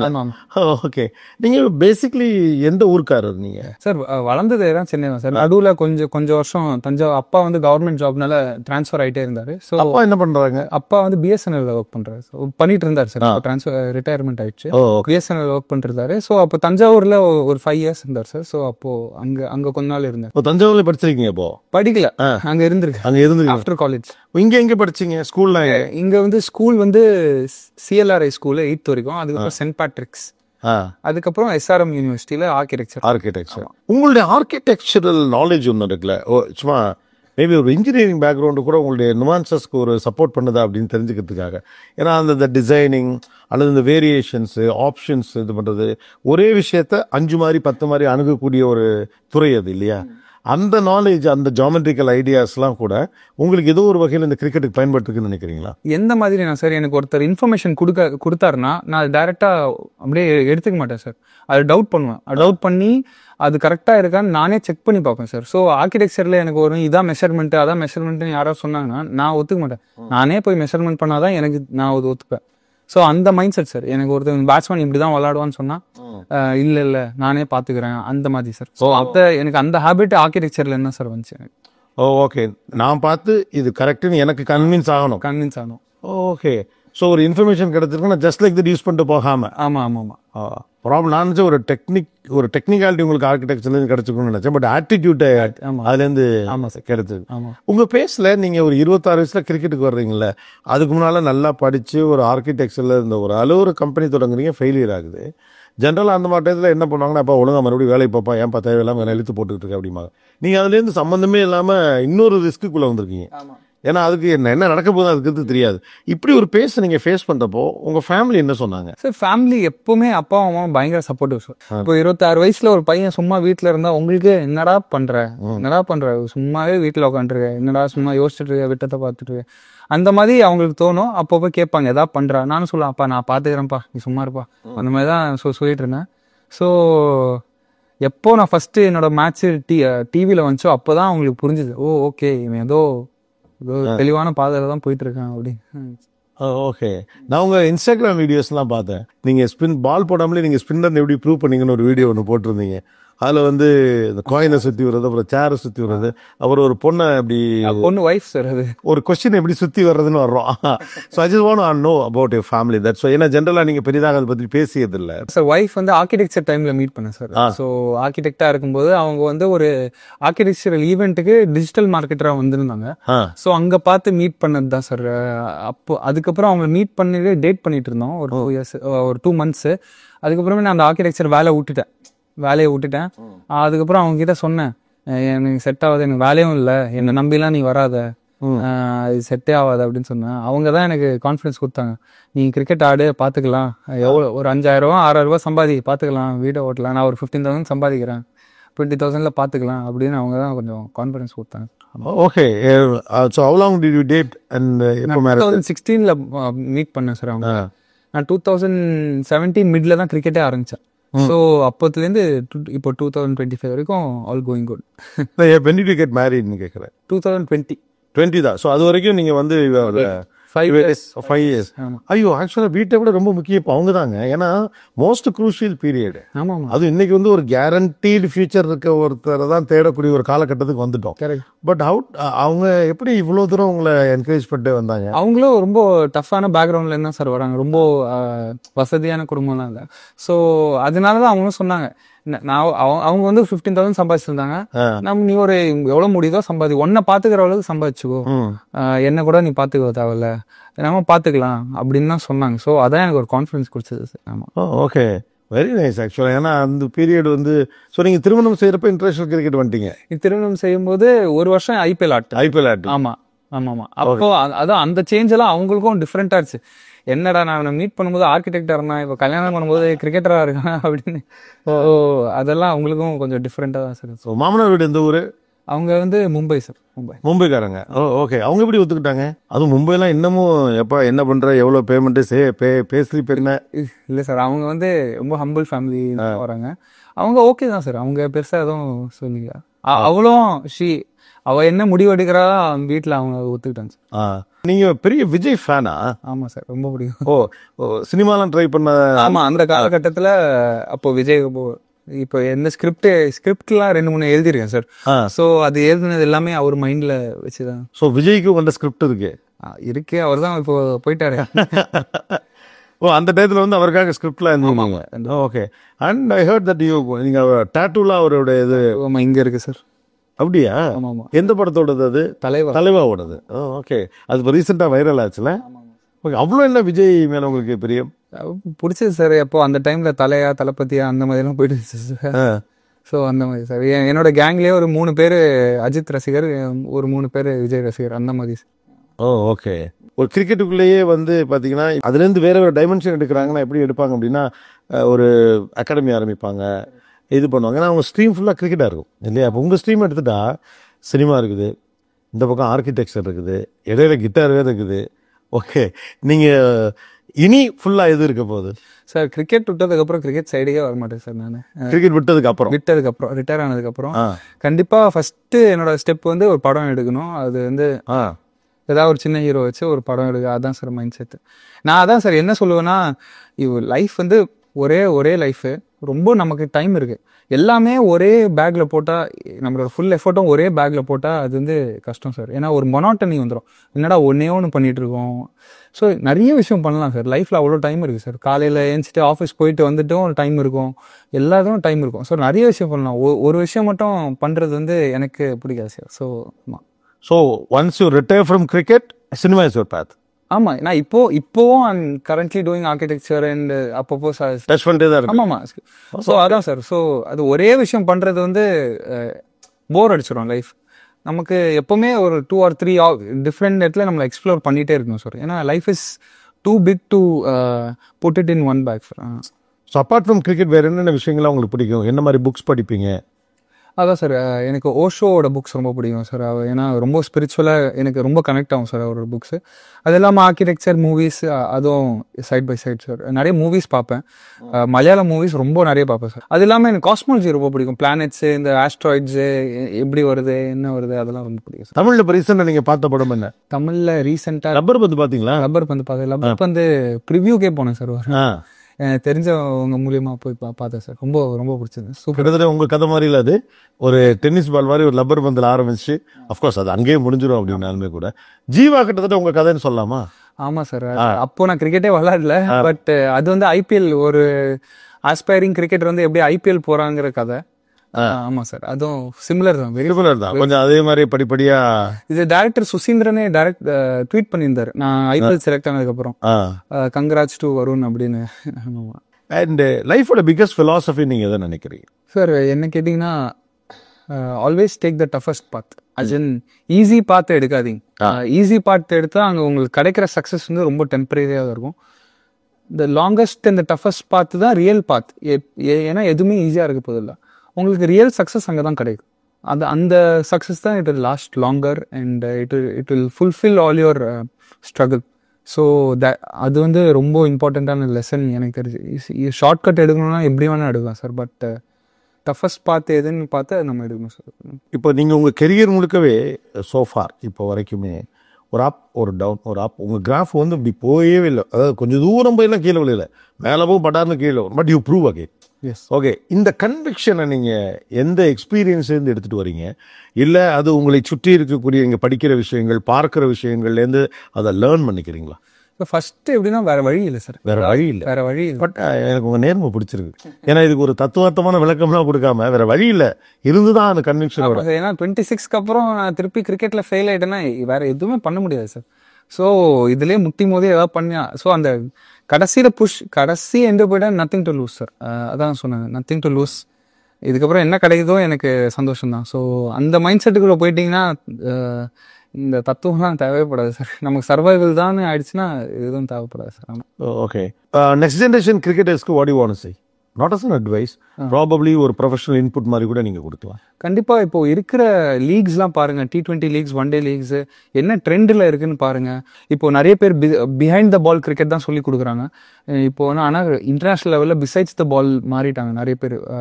அது கொஞ்சம் எலாபரேட் பண்ண முடியுமா ஆடியன்ஸுக்கு? ஸோ இப்போ எப்படின்னா, ஒரு பவுலர் பால் போடுறாருன்னா லைன் பார்த்து லைனுக்கு பின்னாடி வந்து விளாடுன்னு சொல்லுவாங்க. இப்போ அப்படின்னா நின்ன இடத்துல இந்த ஃப்ரண்ட் ஃபுட் பேக் ஃபுட்லாம் நின்ன இடத்துலேருந்து அடி. ஸோ பால் பிசைட்ஸில் இருக்கணும், உங்களுக்கு பக்கத்தில் இருக்கணும். நீ பால் உங்கள் முன்னாடி இருக்கக்கூடாது, பால் பக்கத்தில் இருக்கணும். அங்கேருந்து நீ எங்கே வேணால் அடிக்கலாம். ஸோ டோட்டலாக ஷிஃப்ட் ஆயிடுச்சு கிரிக்கெட்டு. ஸோ ஆனால் அகாடமிஸில் இன்னும் அந்த பழைய ஸ்டைல் ஆஃப் கிரிக்கெட் தான் சொல்லி கொடுத்துட்ருக்காங்க. அது கொஞ்சம் அவேராக இருங்க, என்ன ட்ரெண்டில் இருக்கோ அதை ஃபாலோ பண்ணுங்கள். இப்போ போலர்ஸுக்கு சொல்லணும்னா யாக்கர்ஸ் போட்டே ஆகணும், ஸ்லோவர் ஒன்ஸ் போட்டே ஆகணும், ஸ்லோ பவுன்சர்ஸ் அந்த மாதிரி ட்ரெண்டில் இருக்குது. ஸோ ப்ராக்டிஸ் டுவர்ட்ஸ் ஒரு கோல் செட் பண்ணிட்டு ஒர்க் பண்ணுங்க. ஒரு ரோல் மாடல் தேர்ந்தெடுங்க. இப்போ பும்ரா, ரஷீத் கான் அந்த மாதிரி அவங்க compete with them. Net practice போடுறேன்னா இங்கே பும்ரா இருந்தால் எப்படி போட்டிருப்பாரு, அந்த மாதிரி மைண்ட் செட்டில் நீங்கள் போலிங் போடுங்க. அப்போ தான் யூ கேன் க்ரோ ஃபாஸ்டர். இல்லாட்டி யூ வில் பி. ஏன்னா கிரிக்கெட்டில் சார் நிறைய பேர் அங்கேயே தங்கிடுவாங்க சார்.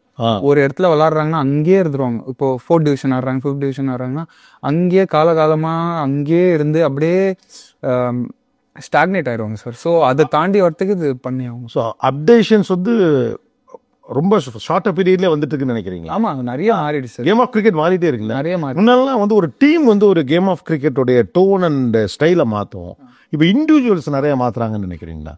இப்போ ஆஸ்திரேலியா அப்படி விளையாடுவாங்க, அவன் வந்து 40 ஓவர்ஸ் வரைக்கும் ஸ்லோ டவுன் பண்ணிட்டு 10 ஓவர்ஸ் வந்து லைக் 9+ ரன் ரேட் அடிப்பாங்க. வெஸ்ட் இண்டீஸ்க்கு ஒரு ஸ்டைல் இருக்கும். இப்போ அதெல்லாம் இல்லாமல் இண்டிவிஜுவல்ஸே கேமோட போக்க மாற்றுறாங்கன்னு நினைக்கிறீங்களா? கண்டிப்பாக சார். இப்போ விராட் கோலி எடுத்துக்கிட்டிங்கன்னா ஃபுல் ஃபேஸ் ஆஃப் கிரிக்கெட்டை அவர் மாற்றிருக்காரு சார். ஃபிட்னஸ் எவ்வளோ இம்பார்ட்டன்ட்.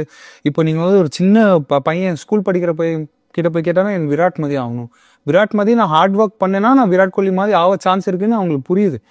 ஸோ இந்த மாதிரி நிறைய இண்டிவிஜுவல்ஸ் தோனி மாதிரி இருக்காங்க, தோனி மாதிரி விக்கெட் கீப்பிங் பண்ணணும்னு சொல்கிறாங்க.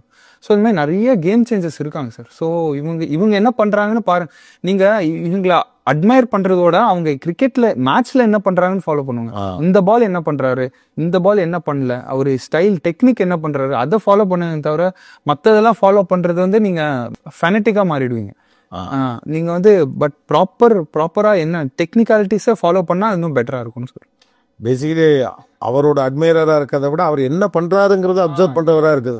ஆக்சுவலாக எல்லாத்துக்கும் அது பொருந்தும், எல்லா இடத்துக்குமே பொருந்தும், not just in cricket. Correct. Okay, so what is the magic that you are going to do in this IPL?